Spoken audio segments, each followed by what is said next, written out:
merupakan orang yang pertama kali membongkar aib ayah Atta, Halilintar Anovial Asmith. Mungkinkah karena hal ini yang memicu perseteruan antara Atta dan Febri sang paman?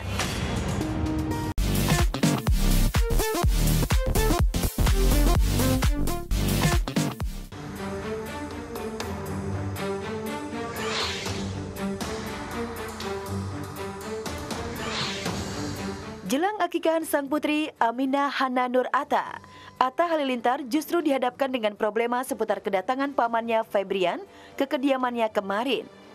Kala itu Febri yang datang bersama buyut dari Atta untuk menjenguk Aminah dilarang masuk oleh petugas keamanan di kediaman Atta. Niat baiknya tidak dibalas setimpal dengan keponakannya. Ya, hanya sang kakek saja yang diizinkan masuk bertemu dengan cicitnya. Tentunya hal ini menjadi tanda tanya besar publik. Ada apakah gerangan?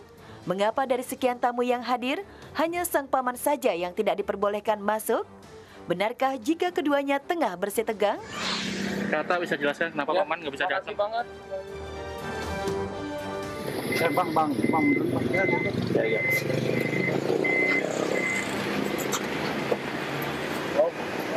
kami tidak kecewa sama sekali, ya, seperti yang diberitakan.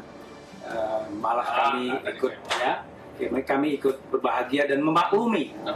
Jadi kita memaklumi suasana Atta dan bagi saya pribadi, saya bergembira karena mengantar papa bisa bertemu dengan cucu kesayangannya Atta dan juga cicitnya. Masya Allah.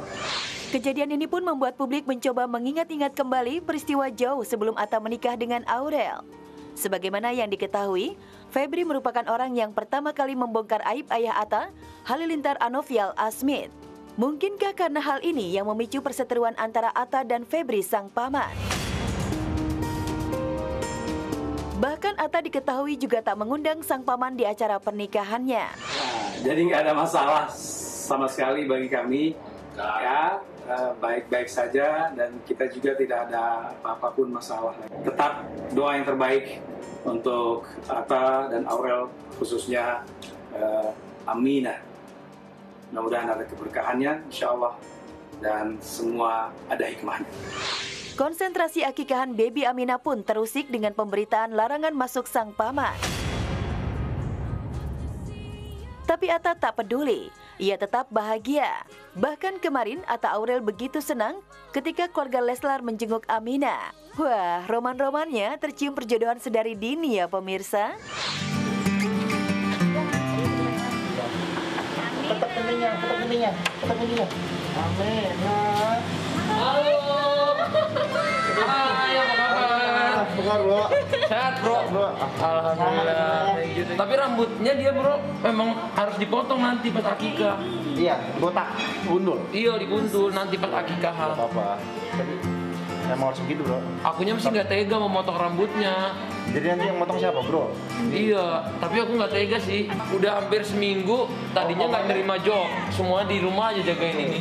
Habis itu baru kemarin mulai kemarin baru ambil. Pas pertama kali keluar. Cepet banget gedenya ya? Itu udah feeling terhappy di dunia. Udah nggak ada lawan, bro. Kayak kita mau punya apa aja nggak akan terbayar. Wis, terima kasih. Kamu, bro. Nggak apa-apa. Ini belum mahar ya? Hah? Ini belum mahar ya? Oh, belum mahar. Oh, nanti ada mahar. Oh, bro. Masuknya Temennya. patah ya. Tuh temennya ya mau main ya. Salim, tangan bagus nak. Tangan.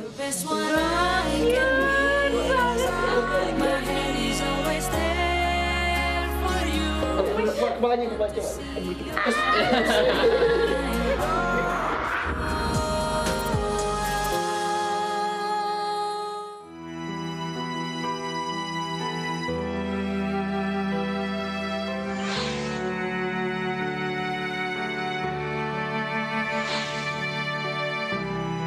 Semakin mendekati hari kebebasannya, model yang juga mantan anggota parlemen Angelina Sondah alias Angie, kabarnya jadi sering menangis di dalam lapas perempuan Pondok Bambu, Jakarta Timur.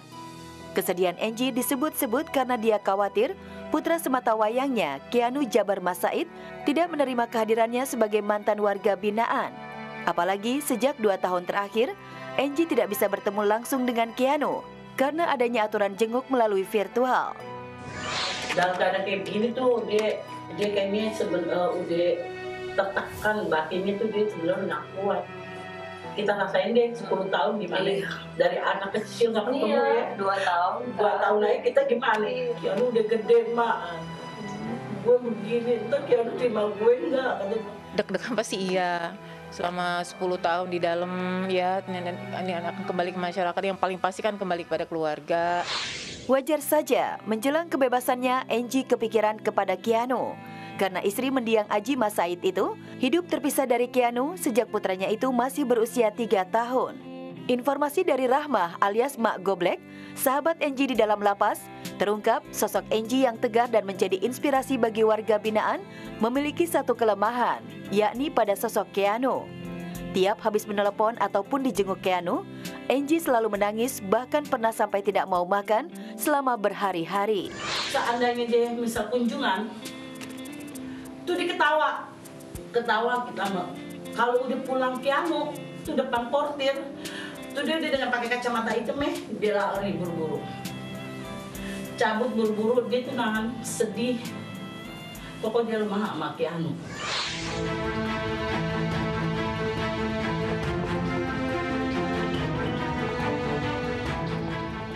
Jika dilihat dari rencana dan jadwal, pernikahan tinggal 5 hari lagi. Namun masalah demi masalah justru makin deras juga mendera. Itulah realita yang harus dihadapi Vena Melinda dan Ferry Irawan.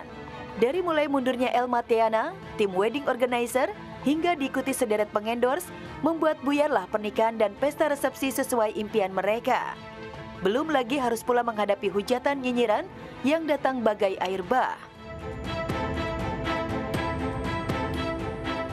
3 hari lalu, 2 sejoli senior ini sudah beli cincin pernikahan lagi. Pertanda pernikahan tetap akan dilaksanakan, dengan atau tanpa wedding organizer. Meski mungkin tanpa pesta meriah. Akan tetapi, kabar terbaru justru tambah mengejutkan. Ferry Irawan dikabarkan drop lantaran tertekan secara psikis. Pertahanannya jadi rapuh. Lebih mengiris, sumber dekat Vena menginformasikan bahwa penyakit lama Ferry, yakni dystonia alias gangguan syaraf otot, kembali kambuh. Benarkah? Seolah ingin menepis kabar yang mencuat, Vena buru-buru membagikan kondisi sang calon suami. Good morning, Fania. How are you? Good morning, Fania. How are you? Fine. Good morning to you. Good. Memang beberapa waktu lalu sakit Ferry pernah kambuh. Vena juga syok lantaran Ferry mendadak lemas, tangan gemetar bahkan sampai berhalusinasi. Tetapi itu sekian bulan lalu. Kini kondisi Ferry super sehat dengan segala situasinya. Bahkan Vena sengaja membagikan momen saat Ferry menyetrika baju sendiri dan membuatkan kopi untuknya. Ya, rumahnya ya. Keren. Jauh, Gimana, tapi Bi? itu kan nggak panas. Mau hari tua kayak mereka.